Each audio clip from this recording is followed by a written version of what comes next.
Hello, I am Caitlyn. I'm your technician with Hugh today. So I'm going to go over some insulin handling as well as the injections of the insulin that you'll be doing at home for him.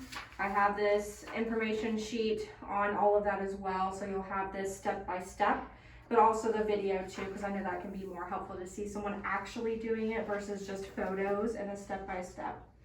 So you're going to be doing Lantus insulin instead of Vetsulin. So very important when we're switching those two that you use the correct syringe. So this one here is a U100 syringe, and that's going to go with the new insulin. Your old syringes with your old insulin that you picked up today would say U40.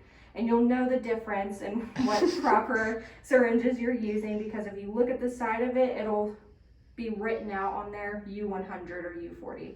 This is a U100. So this is the proper one for the new insulin. All right, so first of all, you start out with a really sweet cat. The needles on these are very tiny because it just goes right under the skin. Very thin, like short needle. So it won't really hardly feel anything. You might see his back kind of scrunch up when you go to give it. Nothing more than just like if a bug were to bite him real quick, like a mosquito or something like that. So this bottle is just for pretend. This isn't actually insulin.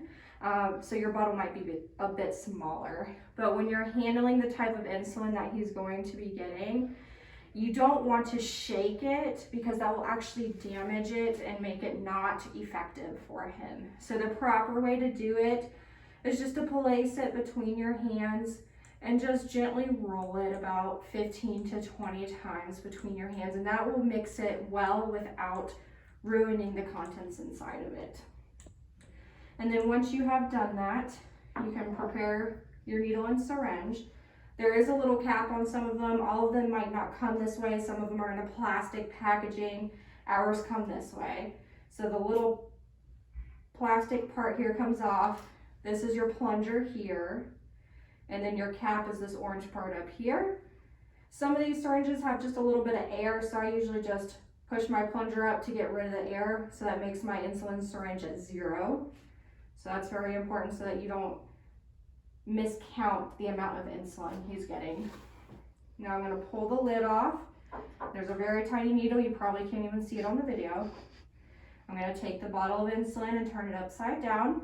There is a little small rubber cap there. Your insulin bottle will have that as well. You will insert your needle just straight into the middle of that cap. Then what you will do is you will pull down to whatever number on the syringe of units he's going to get. So it's measured in units on these syringes. I'm not exactly sure what Dr. Woods is going to prescribe you yet or what he has prescribed, but let's pretend it's going to be 2 units, okay? There is a number 5 on this syringe, and then there's some notches above it. So just pay attention to that. I'm going to go down to 2. And if you want to come closer, you can kind of show. So I'm going to the top of this black mark right there. And then you see the 5 is here. My 2 is up there. Might be kind of hard to see. Okay. And then what you're going to want to do, so we like to give our insulin along the side of a cat or dog, so along the rib area or the stomach, and again it's just under the skin. So what I like to do is I do something called a tint. I use my middle finger and my thumb like that, so I grasp the skin where I'm going to inject. I pull up. I use my pointer finger to create the tent. Now when you do that, if you use another finger, you can feel just underneath your pointer finger this tenting effect. And it's just a hole. And then you're going to want to go at about a 45-degree angle. You don't want to go straight in or any other angle. If you go this way, you might come out of the skin if you try to inject that way, and then you won't get his insulin. If you go in that way, you might go too far into the skin and it might just not go under the layer that we want the insulin to make it, okay? So I'm gonna create my tent just like that. Underneath my finger, I'm gonna go just at a 45-degree angle. I'm just gonna go in. And once I feel like I'm in the skin, I give it. and then I pull out. And then you can pet him just to reassure him that everything's okay. Again, he literally didn't even notice. He just thinks I'm here petting him. All right.